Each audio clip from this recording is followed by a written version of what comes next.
Hello there, welcome to Genessis-Models. My name is Bobby Waldron and this is the 6th of November 2015 Genesis Model Show. Now this week video wise I have managed to put up another episode of our F15 here, which is basically we're sorting out the camo, getting this final this mixture of a sort of like a bluey grey camo pattern going on top, and we've also been doing some natural metal finishes just at the back here, masking that up and everything. You know, and this is really sort of coming together now. I have done a little bit of deckling, but I haven't filmed that yet, so that'll have to come next time round we do the F15. What I've also been doing is, as I've said, you know, AK Interactive sent me a load of their goodies, so I was working on our extreme metal paints here, which I did the back of our F15 here. I did that as a solo video as well, so actually let's just jump straight in with AK Interactive's extreme metal product review.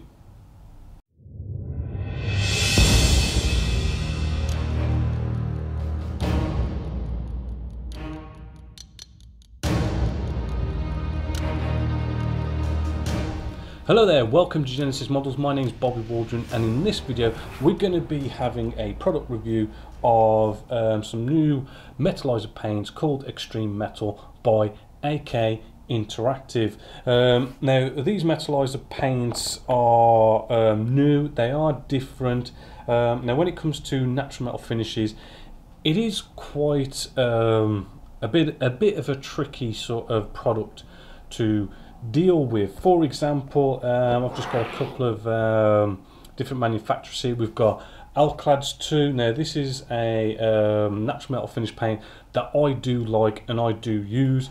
It is lacquer based, so they are, shall we say, extremely potent, very smelly, not good for your health. They evaporate really fast, and there is you know, a few problems with it. Some problems being when we sort of mask it up, it does sort of pull the pigments off and it can rip up the paint as well.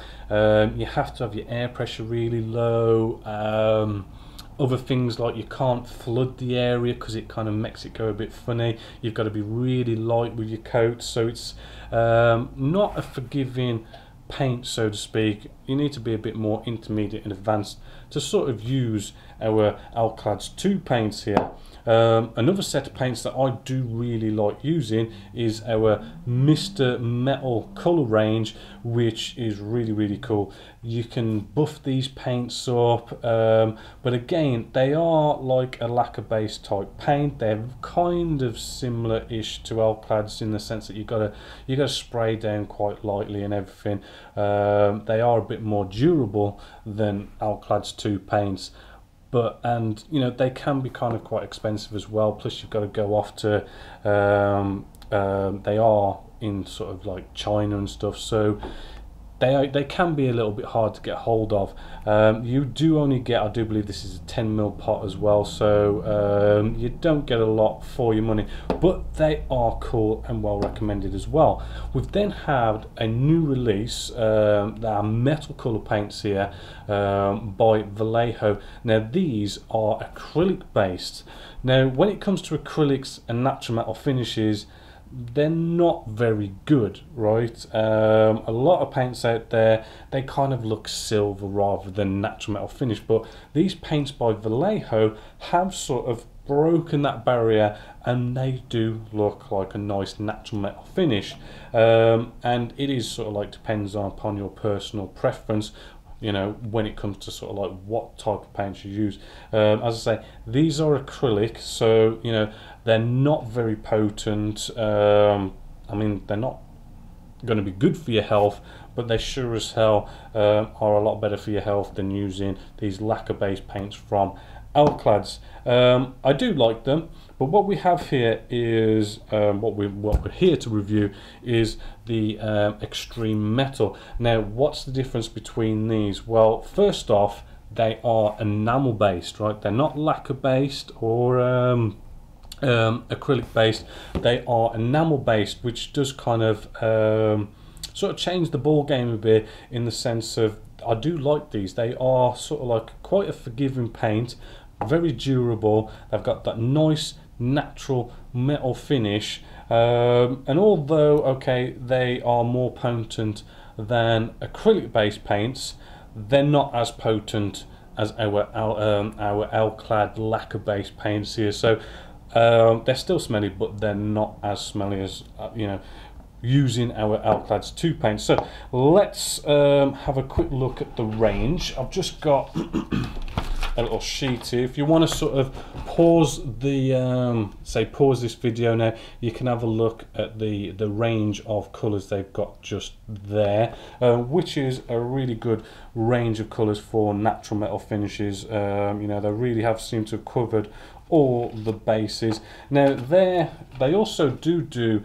a extreme cleaner as well, which I've found you can use it as a thinner as well, so just to keep that in mind, a good product to get as well. So let's put this on test now, and what we're going to do, I've got 2 models here. I have our F15 here that I've been doing a step-by-step video build of, and I'm just taking this to do a nice bit of natural metal finish just at the back here of our engine section, just to show it you in sort of like a practical sense. And then we've also got I've got my F14 kind of demo piece here, which is where we're going to spray it on, and we're just going to put it through its paces to see what it can handle and all sorts of things. So starting off, right, let's get out our first colour. What I'm going to be using personally is where's it gone? I'm going to be using steel. Now you want to give it a good shake, because just to show you an example, actually you can sort of see on the bottom where all the pigments have sort of floated to the bottom. You really want to give them a good shake until you see on the bottom all the pigments have sort of been nicely released and mixed up. Right, so keep checking that bottom, that looks good now. Now I'm going to be using Harder & Sternbeck's Evolution CR Plus for this. You want to have your air pressure down to about between 15 and 10 psi ish. Basically, when it comes to this, if the paint's coming out spluttering a bit, just up the pressure just a little bit until it's just coming out nice and smoothly. So let's open this up now. Smelling it, I mean, don't go around smelling them, but it really isn't as potent as Alclads 2. You can sort of smell the difference a lot. Right, I'm just going to pour a bit in here, which, just like Alclads 2, it is quite thin, so it does sort of dribble down the side of the cup. So have a kitchen paper towel on standby. And what we're going to do is, first off, let's bring in our model here of our F15. I'm just going to kitchen paper towel, just check, see how it's coming out the airbrush. I'm quite happy with that. And what we want to do is we want to just start off with nice light coats. Now also the key as well to this paint, and pretty much all paints really, you've got to prime it, okay? There's no point coming along with any paint at all and spraying it onto bare plastic, right?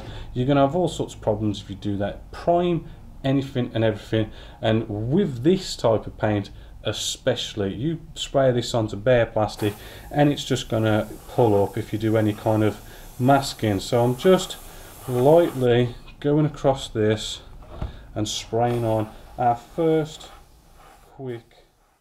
So there's AK Interactive's Extreme Metal. Sorry to cut that really short, but that is actually quite a long product review I did.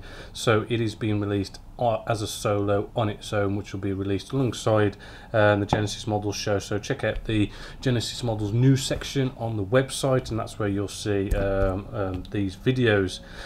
Also, we've got our Necrons I've been working on, which we've been sorting out our bases, doing that whole swampy look, which I'll show you. Well, may as well whack that up now as well. Right, let's get on with the next part of our Necrons, which is finishing off with the bases. I do like doing bases because we kind of get to do messy kind of stuff, messy weathering and try and sort of make dirt and whatnot. But with this particular base, we're going to try and sort of go for something a bit swampy. So we've already come along and put our base colour down. So what we're going to do, we're going to come in with our dry Tyrant Skull, a nice dry compound that we can use, and simply get in a dry brush. What we're going to do is we're just going to get a bit onto our dry brush, nice and easy, kitchen paper towel, and we're just going to rub this onto the kitchen paper towel, and we should only have to do it not so much, because with this type of dry brushing, we can sort of get a lot of it to go down, right? Because of the kind of surface we're going on, it really is, it does pay to just sort of get a load of it to go down, and it goes down so easy on this surface. This is probably one of the easiest tasks to do, and we simply just want to do this all the way around all our model bases here. You could start off by rubbing lightly, and then as you sort of move along, you can sort of start to rub at it a little bit more, harder and harder, and you should end up with something like that. Next bit I want to do is some typhus corrosion. This is a really kind of cool technical paint where we can sort of well, they're going to be in a swamp, so let's face it, let's weather up their feet to kind of represent, them sort of going through the swamp, and the mud going up the legs, maybe a bit of splatter and stuff. So just using a sort of short dry brush, getting a bit of this typhus corrosion, and what I'm going to do is I'm just dabbing it down, right? So it almost goes down as if it's being splattered on, kicking up the mud, the water, and it just splatting up his legs. Right, now you don't want to go all the way up, because there is another stage to this, which I'll show you later. You just sort of want to go slightly above the ankle. Right, you don't want to go too far, because you can sort of ruin it a bit, although it is kind of up to you to kind of represent how much they've sort of got dirty in the mud. But just dab it down, don't paint it on, just dab it, right? And also make sure you kind of give your pot of paint a good shape, because there are tiny little sort of bits in this which sort of represent bits of chunks of mud, but they do float down to the bottom rather quickly, right? So you want to kind of be constantly shaking this. Let's just do another one, show you again. Right, we're just gonna get a bit on our paintbrush, and we're just going to dab this on. Right, probably a bit too much on a paintbrush, I'll just dab that off on a kitchen paper towel. As I say, you just dab it on, sort of make it look a bit like it's splattering up his legs.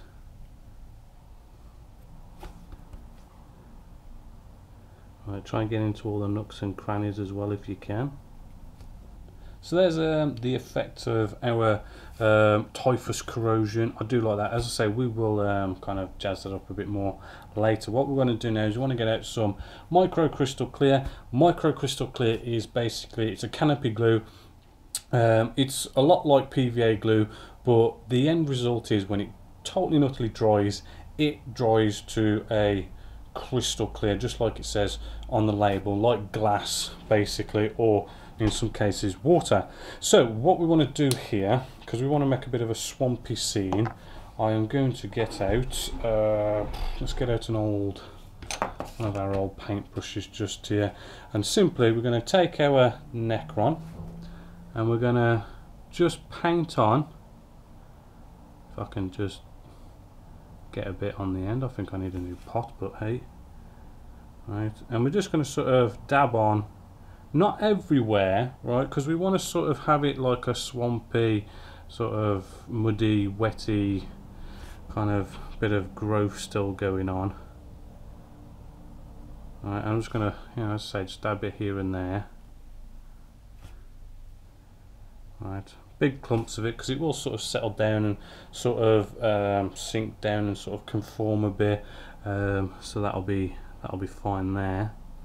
And then what I'm going to do is, while we've actually got a nice bit of our canopy glue on there, let's get out a product by Citadel, which is basically some turf. Really cool product. It saves you a load of time sort of making these yourself. And what we're going to do, get some tweezers, and what you really want to do, you want to sort of like really mix it up. In here we have got all sorts of sizes, small, medium, large. You know, as this goes along, we get all sorts of different shapes and sizes going on. So, you know, keep it random. On some bases we can put like 2 lots of turf, maybe even 3.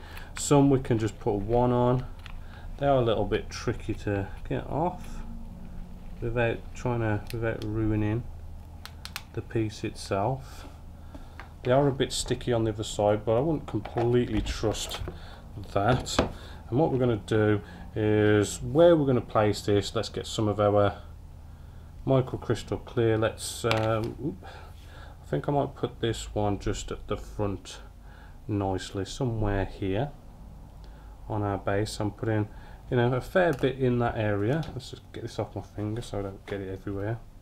And then we're going to place our bit of turf down with a set of tweezers there, and we can actually press this down in position to the way we want it. It probably won't go like perfectly down in a sense, because of like we've got all this gravel going on. But the PVA glue will nicely stick onto it. Don't worry about getting a bit of PVA glue onto our bits of grass here, because we're going to probably make them look a bit wet later. And just to sort of make sure, we can sort of dab around the edges a bit of our crystal clear, just to make sure it's going to stick down and sort of make that area maybe look a bit more sort of wetter and whatnot. Let's just position that a bit better. Now for this, we need to leave this now to dry for probably a good hour or so, until we get that all nice and dry. Right then, so as you can see, that's nice and dried now. Personally, it kind of looks a little bit out of place, so I like to liven it up. And what we're going to do, we're going to come in with some pigments now. Just get a kitchen paper towel down, because pigments are very messy and they just get everywhere, and they just seem to keep on appearing even though you clean it up. So kitchen paper towel. I am using Dark Mud and Dry Mud by MIG Productions. Let's start off with the lighter colour. Right, and then we're going to get, you know, something like a dry brush. Right, and what I want to do is I want to sort of, you know, put a nice little dollop on our kitchen paper towel here. This way I'm free to sort of, you know, get however much I want on the end of my brush, rather than dipping straight in the pot. And I'm just going to sort of now sort of brush into our bit of turf that we've put down, and it gives it a little bit more life. I'm even going to go up the legs a bit, right, to also give my legs a little bit of life, of showing a bit of dirt, and just sort of almost generally everywhere. Right, but I want to concentrate on going up the legs. Right, try not to go past the knees, we don't want to go too far with this. Right, bang that off a bit. Getting out the dark mud, and this is where you sort of want to again put a bit of that down on our kitchen paper towel, and then this is where we want to sort of like play with both the colours and get it the way we want it. Right, so I'm just working our way up the legs, working it into our grass, right, and sort of getting the grass to have that little bit more than just, because I mean really this turf stuff, it is sort of an artificial type grass, which is why coming in here with a bit of the old pigments, livens it up and gives it a little bit more sort of a natural look to it,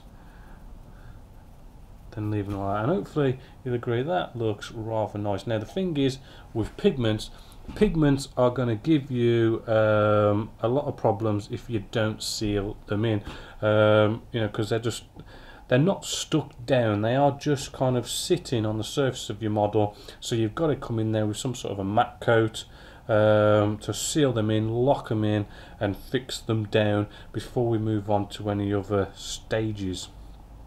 So with a nice matte coat down on this, all I've done quickly off camera is I've got some Steel Legion drab which I've just painted round the edges, and that just sort of like neatens it up. What I want to do now is I want to get out some of this Nurgle's Rot, which is another technical paint, and this technical paint, it's basically it's like a snotty, slimy kind of paint that sort of dries to a nice satin stroke glossy finish, which is going to represent our swampy type base rather well. So let's bring you in, and all you need to do is, I'm using an old crappy paintbrush here, I'm just going to now, you know, just sort of paint on here, slightly dab this snotty stuff down, and just sort of randomly placing it just to kind of show that sort of muddy but yet swampy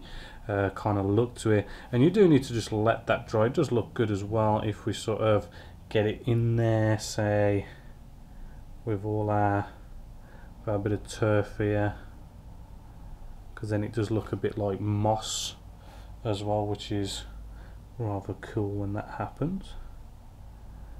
Right, and you then need to leave that to dry, and then we'll do that final last stage. So there's our Nurgle's Rot all nice and dry now. As you can see, it dries to a wet-ish look, but I like to enhance that wet look even more by using a bit of MIG Productions wet effects and damp mixture. Now this is really cool stuff, I really like it, and the reason for this is it's got such a good capillary action where it flows so naturally, it just flows so like water, and it's so thin, you'll see what I mean when I show you in a second. So just getting a paintbrush, opening this up, no real need to shake it or anything like that. We get a little sort of dollop on the end of our paintbrush here, and what we're going to do is let's get at the back here where you can see a little bit easier. I'm going to get a little bit of a dollop here, and what's going to happen is this stuff will, you literally can touch it and it just flows. Right, so I'm going to get a bit of vegetation here, and it just flows in there, makes it look all damp and wet, you know, maybe help out our Nurgle Rot to make it look a bit more naturally wet. Right, because I do think this the MIG Productions does look more naturally wet than our Nurgle Rot does, so it doesn't hurt to go over the top of our Nurgle Rot a bit. Let's try another one. Hold on, that's one I've already finished. Here we go, some more just at the back here. Alright, probably see this one a little bit better. We can just drop a blob in there and it just flows absolutely lovely to give us that wet, swampy look. Get a nice drop into a bit of turf here. Maybe whack quite a bit in there, and it just gives us that very wet, moist, damp look.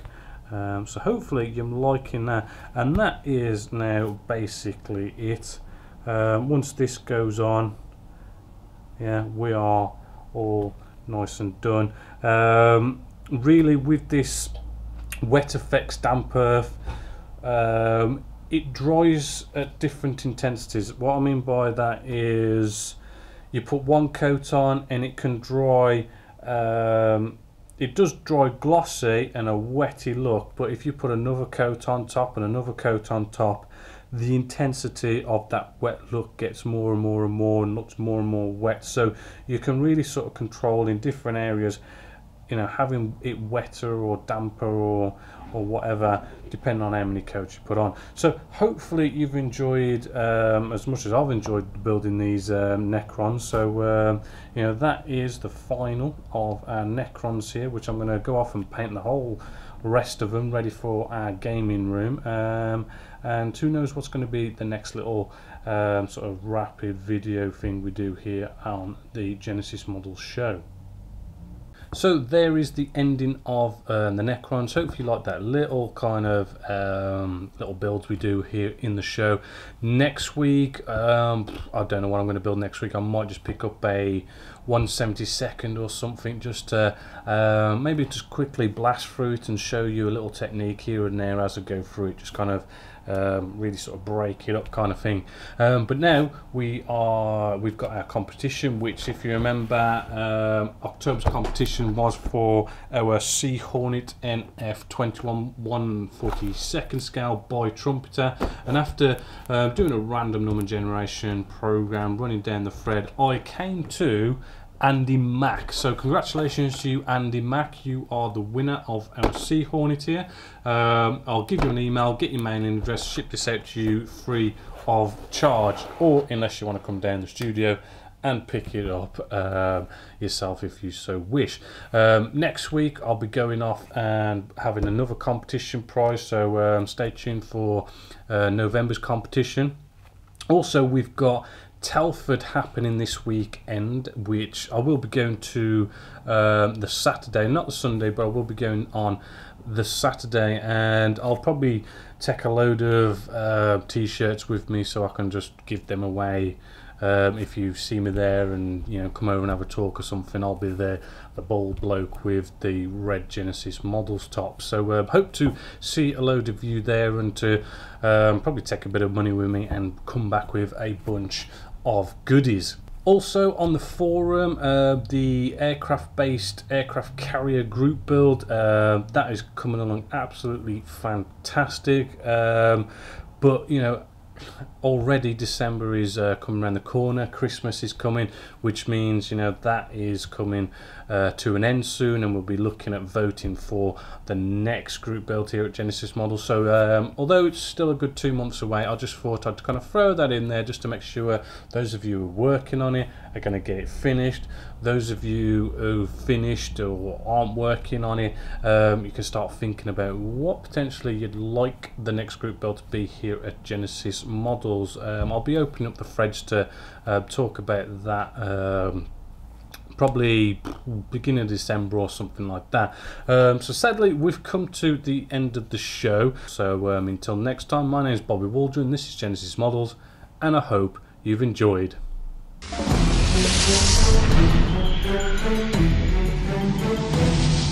Thank you.